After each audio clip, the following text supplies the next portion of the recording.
we see IGN's ever so eye-rolling mannerisms as of late become all the more stranger. Is there a reason for it? Maybe so. See, IGN's weird Stadia beef reached new heights in unbelievable article. It's SDO Daily, baby. Let's get into it. Not sorry. Stay sick cause I follow my gut. They say I was pushing my luck. I'ma push me a matte all black truck. Or I'm not sorry.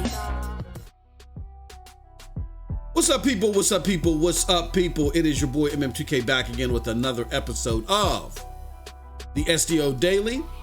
Do us a huge favor before we get into this one. Hit that like button, hit that subscribe button, rock those bells for notifications, please, so you know when we're dropping these doses. We appreciate all of y'all. Straight up, y'all know the deal, y'all know the reason, and by now y'all should know the slogan. We are not too proud to ask.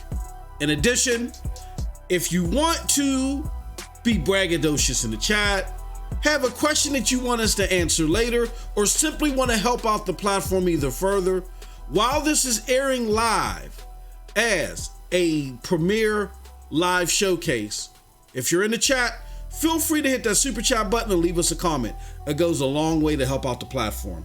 All right, with that said, let's get into today's crazy, zany video about this wild article. All right, so Stadia recently came out and said, look, to all of the doubters and the misbelievers, we're not going anywhere. We're alive and well. We're doing just fine. It's a slow burn. Okay, cloud gaming it is. And if you look at the numbers, this is true. NASDAQ article that I always point to, all of the analysts say that, look, cloud gaming is only going to reach 8% of the entire gaming business by maybe 2027, maybe further. You know what I'm saying? The estimates differ a little bit, but nobody has cloud gaming reaching more than 10% of the entire gaming earnings by 2027. That's 6 years away from now. So Stadia came out and said, hey, look, I understand that we don't have all the offerings of an Xbox or a PlayStation. We're not going to, not this early.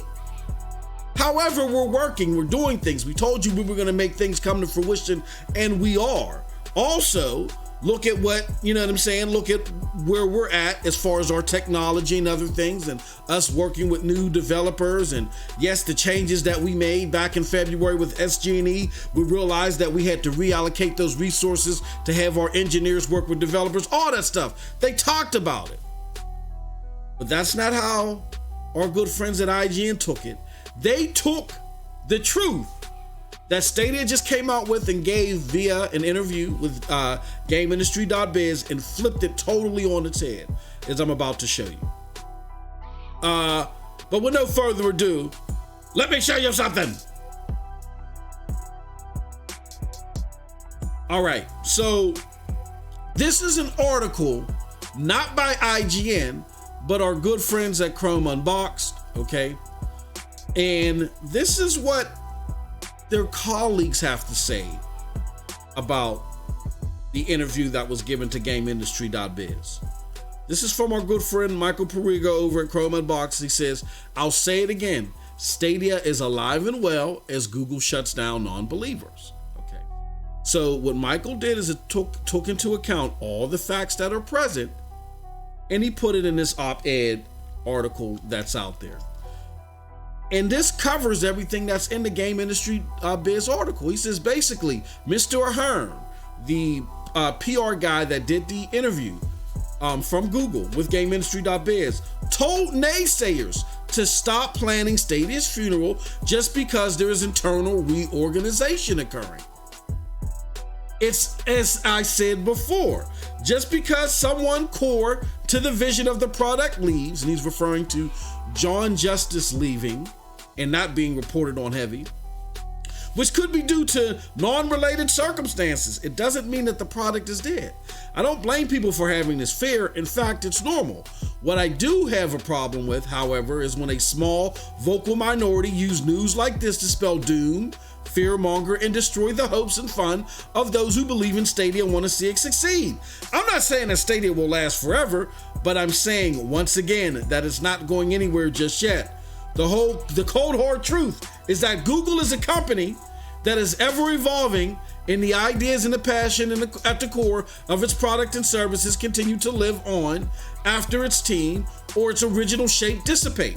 Such innovation can be seen as a detriment to consumers, and I don't disagree, but it can also very much be seen as a necessity for survival and evolution. In fact, as much as we all hate to admit it, it can and should be seen as the very life cycle of technology and innovation that we agree to when we decide to use it or invest our time and energy. So I want to show you guys something else. Let me see if I click on the right article. Okay.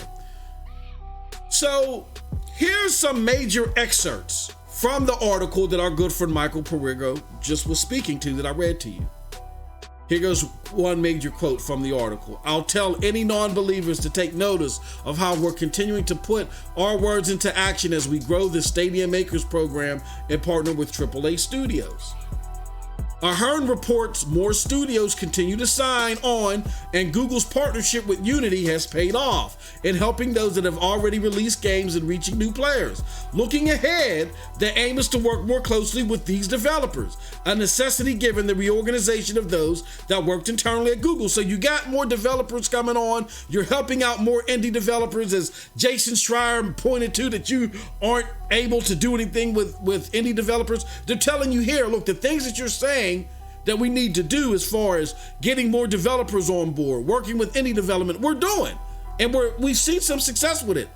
Quote, I'd say that one of the lessons that we learned from our close relationship with Stadia Maker Studios is that they wanted a closer relationship with our partner engineering team to walk through different technical resources and provide more direct support to shipping titles on Stadia, he concludes.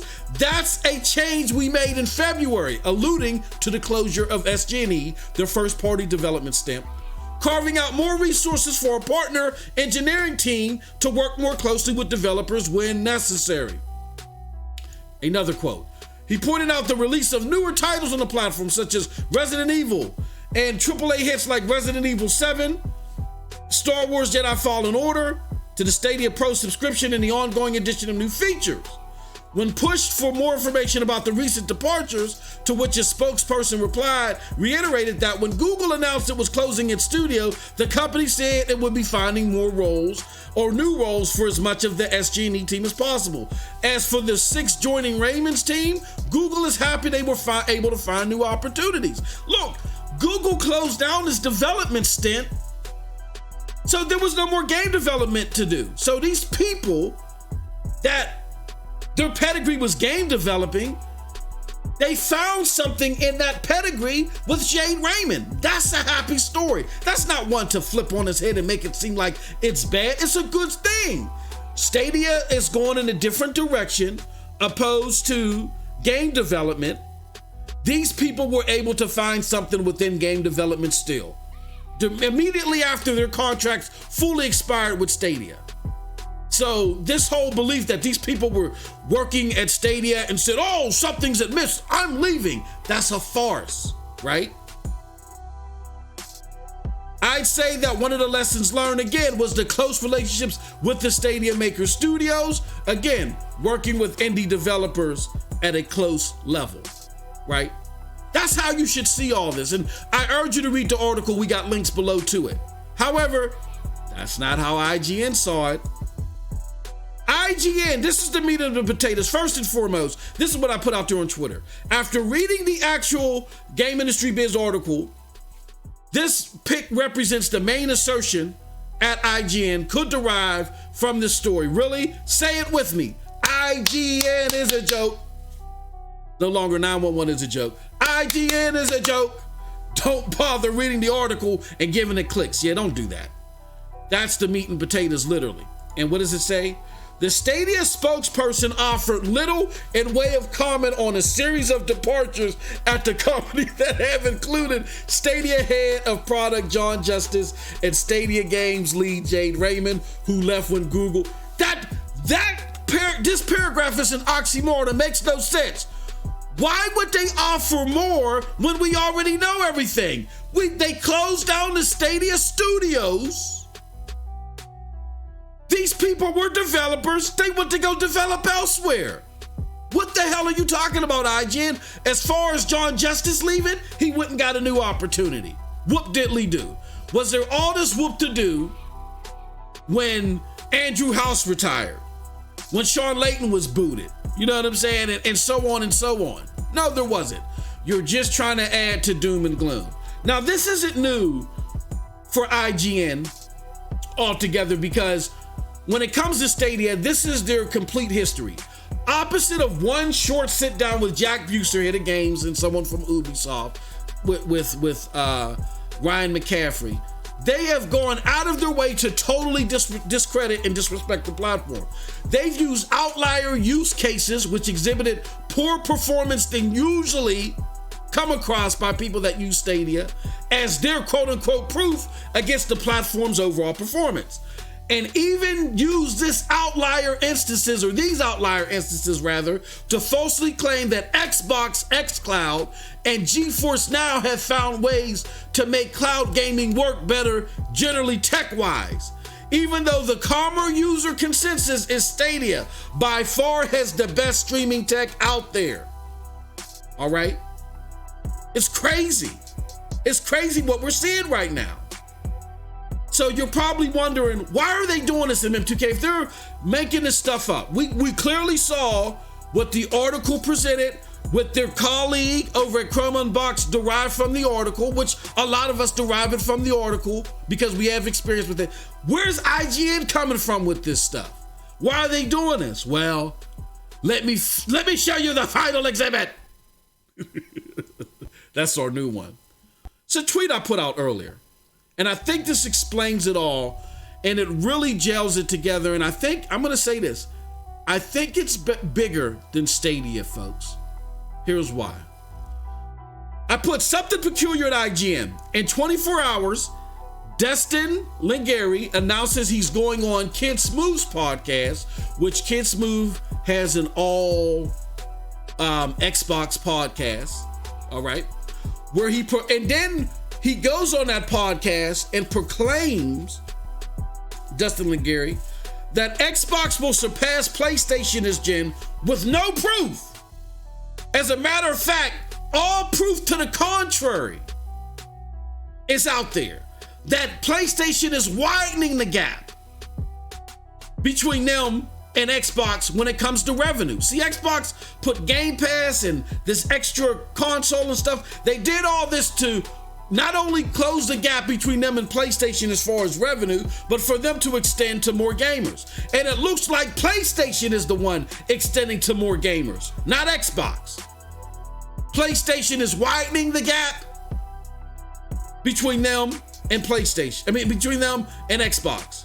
From certain accounts, PlayStation is outselling Xbox or outperforming Xbox 2-1. Nintendo is outperforming Xbox 8-1. Not to say that Xbox isn't making inroads with the media and doing certain things that is increasing mindshare, yes. But everything that is happening now points to the opposite of what Destin went on Kid Smooth's podcast and said, okay? Then you have other contributors at IGN, almost in synchrony, do some serious Xbox promos with some PlayStation 5 bashing. Are we doing too much to get Xbox viewership back, eh? There goes Destin saying he's going on the Kid Smooth show. Look at this. Then you got the Zachary Ryan character at 9/27, the same day that Destin aired on that show, around the same time pretty much. Maybe like an hour after, put this tweet out here. The Series X is the first Xbox I've ever owned outright, and goddamn, all this gen, I feel like I'm making up for lost time playing up these just about everything on Xbox these days. The functionality, UI, Game Pass, I just really love this little guy. That within itself is not such a horrible tweet. But again, around the same time that Destin is on Kid Smooth's podcast and Zachary puts this out, not too long after, this Justin Davis guy puts this out. Since the launch of Next Gen, I've done a complete 180, and at this point, I would really recommend a PlayStation 5 to people. Not until it has more games. Wow. Now, this guy also went on to say that he turns on his Xbox every day and hasn't remembered when he turned on his PlayStation 5, but gamers found out that he was making that up. They looked up his gamer awards, his game achievements, and found out that he ain't played in 2 weeks since the time that he posted this. So something is amiss at IGN. Could it be that Xbox did what people accused PlayStation of doing last gen? People accused PlayStation of approaching IGN, giving them Sony products, giving them a lot of stuff and swag and things like that in turn for such accolades. Could Xbox be playing the game now as well if those rumors are true? I mean, people may say, MM2K, you got your tinfoil hat on, but it's not within the farthest regions of possibility. We've seen big publications do foul stuff like this for money. There was the whole Game Informer thing with the Far Cry write-up in the Game Informer magazine that people felt like was misleading because it was an ad and they didn't disclose it was an ad way back when. Then afterwards, there was the whole GameSpot thing with Kane and Lynch, which was like that as well. Okay. And there's been other instances of such. So again, this is all about swag, money, access, all that other stuff. Wouldn't be surprised if some people are just rubbing elbows together to come up with a lot of this crap. And it could just be that Stadia just got caught in the crosshairs with this. Why would Stadia get caught in the crosshairs of this? Because Phil Spencer came out and said that, hey, our new competitors are Amazon and Google. So it's okay for y'all not to like them. And look at it. The Xbox community in droves have done this. You've seen people that are part of major Xbox publications or Microsoft publications come out with farce articles like Destiny landing on xCloud during its beta last year made Stadia useless. And we had to come up with our comparison video to show that was the farthest thing from the truth. So maybe it's because they know that by continuing to appease Xbox, they rub Stadia's face in the dirt. That'll probably get them where they want to be. Again, I don't have hardcore proof for this, but again, stuff like this has happened in the past. And me personally, in my personal opinion, I don't put it past these people. Nothing else makes sense for you to take the information that was put out via that article and come up and derive something completely different. Period.